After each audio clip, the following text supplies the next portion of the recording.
চাঁদপুরের মতলব উত্তরের বাগানবাড়ি ইউনিয়নের রায়েরকান্দি গ্রামের সনাতন ধর্মাবলম্বীদের বিয়ের অনুষ্ঠানে চাঁদা দাবিকে কেন্দ্র করে কিশোর গ্যাং হামলা চালায়। হামলায় বরের বাবা, ভাই ও জ্যাঠা আহত হয়েছেন।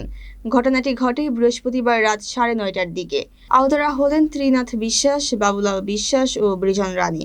তারা প্রাথমিক চিকিৎসা নিয়ে বাড়ি ফিরে গেছেন। স্থানীয়রা জানায়, জীবনচন্দ্র দাসের বাড়িতে বিয়ের অনুষ্ঠান চলাকালে পার্শ্ববর্তী এলাকার নবীর হোসেনের ছেলে মোহনের নেতৃত্বে কয়েকজন প্রথমে 1 লক্ষ টাকা চাঁদা দাবি করে। পরে 30,000 টাকায় নেমে আসে। আয়োজক পক্ষ 3,000 টাকা দেওয়ার পরও তারা সন্তুষ্ট হয়নি। এক পর্যায়ে হামলা চালিয়ে বরের পিতা ও ভাইকে মারধর, টেবিল চেয়ার ভাঙচুর ও বাড়ির আশেপাশে লুটপাট করে। মতলব থানার অফিসার ইনচার্জ প্রদীপ মণ্ডল বলেন, খবর পেয়ে পুলিশ ঘটনাস্থলে পৌঁছে পরিস্থিতি নিয়ন্ত্রণে আনে। অভিযোগের ভিত্তিতে তদন্ত শেষে আইনগত ব্যবস্থা নেওয়া হবে। তিনি আরও জানান, চাঁদাবাজি ও সহিংসতায় জড়িতদের বিরুদ্ধে কঠোর পদক্ষেপ নেওয়া হবে। তো বিয়ে উপলক্ষে আমাদের কাছে 1 লাখ টাকা চাঁদা দাবি করছে আরমান।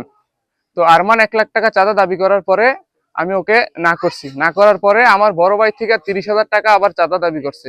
আমার বড় ভাই 3,000 টাকা দিছে ওদের খুশি হইয়া খাওয়ার জন্য। ওরা এই টাকাটা নিতে রাজি হয় নাই।